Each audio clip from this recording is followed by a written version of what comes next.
Hey guys, it's Michael Todd, and welcome to The.Cult.Of.Vintage. Today we are in Lewisburg, Pennsylvania. I'm on a little bit of a time crunch. I have to go to the dentist. I'm not mad at it. I'm not that person that minds going to the dentist, truth be told. I love a good cleaning. Yes, I do. Anyhow, we are going to get in here, see if we can't find anything for resale. Now, look, today we're going to be super selective. Michael has some inventory, and I have enough inventory for my next sale. I'm recording this on a Monday. Tomorrow, Tuesday, is going to be my next sale. So what we're looking at is we're looking at buying stuff for Sunday's sale. And if you are not familiar, again, every Sunday at 8 p.m. Eastern Standard Time, 5 p.m. Pacific, I am hosting a new sale with myself, Misty, Thrifter, Junker, Vintage Hunter, Sarah from Instagram, The Traveling Button, and her husband, David, Junk Drunk Mantiques. Again, both of them are primarily Instagram sellers, but we are having a quad sale, a four-way sale, and we have entitled it Four-Eyed Vintage. So again, that's what we're looking for today. Keep your notifications on because I do post on the community tab reminders. So let's get in here. Let's see if we can't find anything. Yeah, let's do this. And you guys, we are doing it right out of the gate. I love it. First up, the thing that catches my eye are these little fish. I didn't know they were trout, brook trout. And then I see the little PY. Do you see that? That is actually the manufacturer's name, the company. Obviously, it is a Japanese company. PY. I love them. I think they're beautifully done. We've got a brook trout, a rainbow trout. I didn't know what they were. I had to flip them over. I'm not going to. They were fish. And then the same vendor had this interesting little book. It was odd. It's all of these maladies and bruises and cuts and burns and boys falling out of apple trees. It was $1.50. You guys, I thought this was an absolutely amazing advertisement piece. It is for Hanford's Balm. There is a date on the back. She is, in fact, antique. It is from 1911. I definitely picked that up. It was odd. It was unusual. You can never go wrong with antique ephemera, in my opinion. And you can never go wrong with sassy little pig planters on a cart wearing a bonnet and a blue ribbon. Why not? She's a first place winner. Now, here is a baby planter. It is Relpo. I don't typically pick these up, but for $6, she's a cute little Shih Tzu. Why not? Heck yeah. What is that? Four things right off of the gate. Here we've got a possessed Valentine's lady. She's had enough of love, folks. She is sick of it all. She is. It's zombified her. We got a little St. Patty's Day doll there. These are like dolls of the world, I believe. There's not a huge reseller market for these, though. I would say that there are people that definitely collect them. This one did catch my eye. I loved the floral detail, very chintzy. Well, she's not quite chintzy. She's definitely florally, summery, springy. And then I see this new in package, or I don't know if it's new, but it is a leisure blanket. And I really liked the colors. It's a 45 by 72, obviously. And it gives you lots of different little uses there on the advertisement on the front. And I'm like, oh, the price is right. It's original. It's cool. I like the colors. And then I'm like, well, what does it feel like? And then I open it and I'm like, it is that scratchy poly kind of. Oh, no, I do not. I can't. No, I wasn't going to do that to y'all. Next up, I see a recipe box, and I'm like, are there nothing inside but a whole bunch of air? I'm still on the hunt. Even empty, the recipe boxes can do very well. This interesting little piece here. I love the coloring on it, but I really want one with the vintage recipes because I think that there was time, there was effort in somebody collecting those recipes, and those are the old school recipes, you know. This was really interesting. I liked this. It is a clock that is meant to look like an old school tube TV. The vendor had it priced at $52. I'm doing a very poor, there we go. There's the cord. Ooh, look at the cord. It's great. There's a doily underneath it, guys. It said at 12:31. It wasn't 12:31 today, but I was interested in it for myself, and I said, Michael, no, stop, resist. And right next door to that, in this little cabinet, I got to say there are a lot of cabinets throughout Lewisburg Antique Mall, but a lot of them are unlocked. Was this great little folks writing paper, and I wanted to peek inside because again, I love the vintage and antique ephemera. This is more vintage, reading like 50s to me. Unfortunately, there was a lot of foxing, and foxing is again moisture that then leaves that browning effect to the paper. So I did elect to leave that one behind just because of the condition. Oh, how I love you. Unfortunately, they were a little. I'm not saying that they were like, oh, I would never price those like that. But as a reseller, it's certainly not what I would want to pay because I get concerned about enough room on the back, on the back.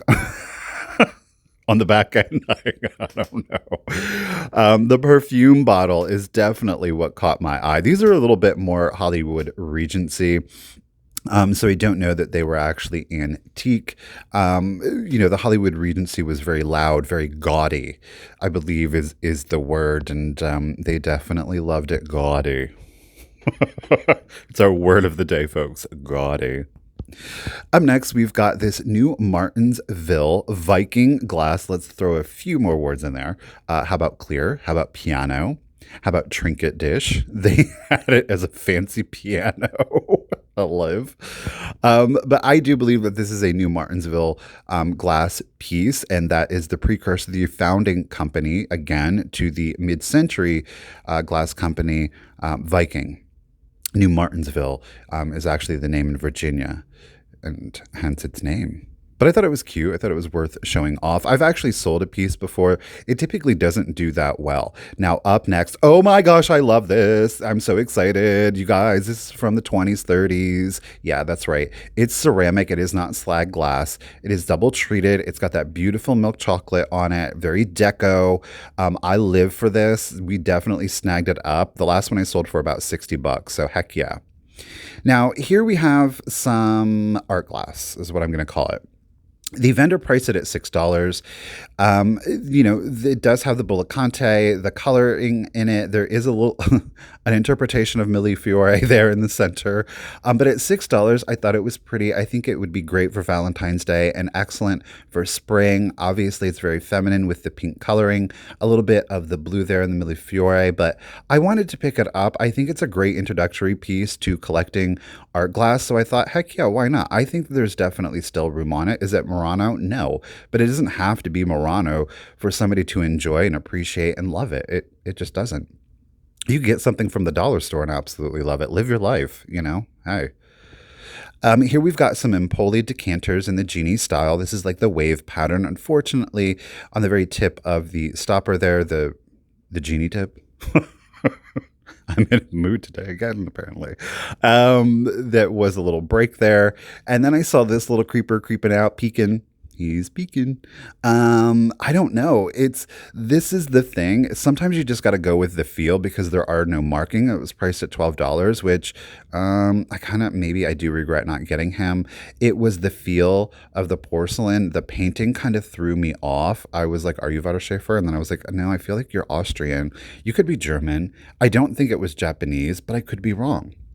The paint was what was doing me in. Now, he did have some paint loss there on the face, but the coat, the pants, the hat, the shoes, all of that was in really good condition, but I did leave them behind. And again, we've got another Empoli bottle. Here it is marked as is. We're finding a lot of as is Empoli today. So I did leave that one behind. We got some beautiful glass here. Oh my goodness. Don't you love it? Yeah. Now here we are looking at the one I'm going to pick up is the new, well, let me not call it new, the vintage Viking glass swung vase here. And I was like 30% off and I was like, oh, it says Christmas only. I mean, I was like, it's green. Doesn't that, it's Christmassy. I think that the pricing is good, and I was really tempted to pick this up because I do think that there is some room still on it. We do see the piece in the back there at 59. The blue, this one was 45. The blue I do see at 59. I didn't think that there was enough room really for me to warrant wanting to pick it up and invest the $59. So I did leave that one behind. I do believe the blue is Ellie Smith. And I found another pantless pixie. Yeah, I did. He's a little bit larger than the last one I found with the pink butterfly. This one is wearing a leaf hat. I don't know. Maybe their look of surprise isn't creeping. More so like, I don't have my pants on yet. Like, what are y'all running around without your pants on? Don't you put your pants on first, folks? Do you put your pants on first, or do you put your shirt on first? I put my pants on first. We've devolved here. Now they have this marked as a Fagin, and Fagin is actually a Charles Dickinson character. So I'm kind of wondering. I don't think it's actually a planner. I think it is a Majolica glazed humidor, and I think that it's actually missing its lid. And gentlemen, of course, would use this for their pipe tobacco as a decorative object. I loved him, but I'm not going to get him because I wanted the lid. Okay, so in central Pennsylvania, the primitive, rustic, colonial style is very popular. There's a lot of historical homes, a lot of very old homes. So, this decor, this aesthetic does obviously fit into those homes. And I have to say, while I don't necessarily consider it my vibe, I did see this, and it is still decked out in Christmas, and I absolutely loved it. So I did want to show that off to you guys because I think it is beautiful. Now here we are seeing a pink depression-esque glass. And then I picked it up and I was like, whoa, you're really heavy. The coloring is spot on for the depression era. However, the weight is kind of throwing me off. It is marked at $30. It's a Persian cat. I did try to run some comps on it. It does appear that there was an amber glass cat that was made as well as a clear glass. The prices weren't that great. However, it was amber and clear, and people just don't value the amber and clear as they would some of the other colors. And at $30, I was like, it's close enough that I can go back and get it if nobody else beats me to it. I absolutely loved this piece. It says, "Quit your fighting and let's all be friends." It's unfortunate how very much that, and this is a World War I advertisement, and we see, of course, all of the different countries. Look at Italy come marching. It's like, don't leave me out of the fighting. It's priced at $125, which I think is very fair, but it's unfortunate that this still holds true today. Now peeking back here, I was like, I want that basket. And then I got the basket out and I was like, ooh, girl, I bet she glows. I love that ruffle. She's very Victorian. Yeah. And then I'm looking at it and there were a lot of chips to the ruffles. I was heartbroken. I was sad. I thought the price was really good. And I would assume the vendor priced it accordingly given the chips on the ruffles, which, hey, if you don't mind and you're going to collect it and you're going to keep it on the shelf and, you're not going to necessarily be glaring at it, then get it and love it. It doesn't matter. To resell it, I would want it to be in better condition, especially the glass. Ceramics, again, I can deal with some chipping, but the glass, it freaks me out because it typically is very sharp. I don't like, selling things that can harm people.